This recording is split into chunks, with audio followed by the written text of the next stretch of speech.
श्लोक विद्या ददाति विनयं विनयाद् याति पात्रतां पात्रत्वात् धनमाप्नोति धनात् धर्मः ततः सुखम्। अब देखिए इसका अर्थ समझिए। विद्या ददाति विनयम, विनयम विद्या वही है। मनु ध्यान से सुनो, विद्या किसे कहते हैं? विद्या वो है जो हमें क्या देती है? विनय देती है। क्या देती है? विनय। विनय कौन है? किसी लड़के का नाम है क्या? कौन है विनय? बोलो बोलो। विनय मतलब विनम्रता। विनय क्या होती है? आपके यहाँ व्रज भाषा में क्या नहीं, व्रज भाषा में विनम्रता को क्या बोलते हैं? क्या बोलते हैं? नहीं, विनम्रता मतलब बिल्कुल झुक के रहना, मतलब सबका आदर करना, सम्मान करना, विनम्र रहना, झुके रहना, उसे बोलते हैं विनय। क्या कहते हैं उसे? विनय। मतलब जो झुक के रहता है उसका भाव जो होता है उसे कहते हैं विनय का भाव। विनय का विनम्रता, जैसे झुक के रहना, यानी कि अकड़, हम थोड़े ज्ञानी हैं, तो जो विनम्र रहता है उसे कहते हैं, उसे ही ज्ञानी कहते हैं, वही विद्यावान होता है। तो इसलिए विद्या ददाति विनयम विनयाद् याति पात्रतां पात्रत्वात् धनम् आप्नोति धनात् धर्मः ततः सुखम। देखिए जब विनय हमारे जीवन में आएगा, विनम्रता आएगी, हम झुक के रहेंगे, सबका आदर करेंगे, तो क्या होगा? हमारे अंदर पात्रता आएगी। याति का मतलब क्या होता है? याति मतलब जाता है। किसको? बोले पात्रता को जाता है, पात्रता को प्राप्त करता है। किससे? विनम्रता से।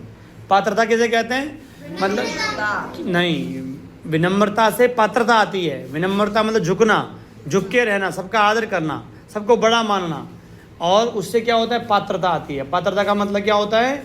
पात्रता का मतलब है,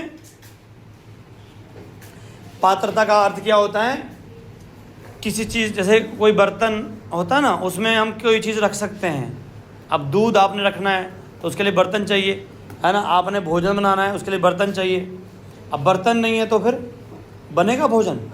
कि हम जो सीधा आटा ले लें और डाल दें आग में, बन जाएगा? नहीं बनेगा। पर उसको पहले गूंद लेंगे, बना लेंगे, तैयार कर लेंगे, फिर गोला बनाएंगे, फिर उसके बाद उसको चपाती बेलेंगे, उसकी रोटी, और फिर उसको सेकेंगे तवे के ऊपर। तो तवे को पहले गर्म करेंगे, तवा भी एक पात्र है, फिर गर्म करके पका करके फिर उसको रखेंगे किसी चीज़ में। तो जिसमें रखते हैं उसे कहते हैं पात्र। क्या बोलते हैं उसको? पात्र। उसे पात्र कहते हैं। तो पात्रता का मतलब है जिस चीज़ में कोई चीज़ आ जाए, जिसमें कोई वस्तु आ सके, उसे कहते हैं पात्र। क्या कहते हैं उसे? पात्र। तो ये कहाँ से आएगी? भले विनम्रता से आएगी। जहाँ विनम्रता होगी वहाँ आप पात्रता आएगी, वहाँ आप कुछ चीज़ ग्रहण कर पाओगे। और पात्रत्वात् धनम, जब आपके पास रखने की जगह हो जाएगी, कोई चीज़ रखने की जगह, तो फिर अपने आप धन जो है आपको मिलेगा। कोई भी धन, विद्या का धन हो, व्यवहारिक धन हो, वो तब मिलता है जब हमारे जीवन में पात्रता होती है। पात्रता का मतलब रखने का स्थान, रखने की चीज़, रखने की वस्तु, रखने का एक भांडा, एक बर्तन, ठीक है? और धनात् धर्म, जब धन आएगा तो धन से क्या करोगे आप? धर्म करोगे। और जब धर्म करोगे तो उसी से सुख मिलेगा। क्या मिलेगा उससे? तो धर्म अत्यंत अनिवार्य है। धर्म के बिना जीवन नहीं है। और वो कब होता है? जब विद्या होती है। और जब विद्या आती है तो क्या आता है साथ में? बताओ। नहीं, वहाँ बताओ। हाँ, नहीं, विद्या से क्या आएगा? विनय। और विनय से क्या आएगा? और पात्रता से क्या आएगा? धन। और धन से धर्म। और धर्म से हाँ। देखो इतने से श्लोक में कितनी सारी शास्त्र की बातें लिख दी हैं। हमारे यहाँ ऐसे ऐसे श्लोक हैं जो सारे ज्ञान से भरे हुए हैं। एक एक सब श्लोक जो है ना, एक श्लोक में सब ज्ञान भरा है, ऐसे हैं। तो इसलिए हम कहते हैं श्लोक, रोज़ एक श्लोक जो है लिखना है। और जो हमने पहले लिखवाया याद कर लिए, सरस्वती वाला याद नहीं किया, करना है वो। सुबह उठिए, कितने बजे उठते हैं सुबह?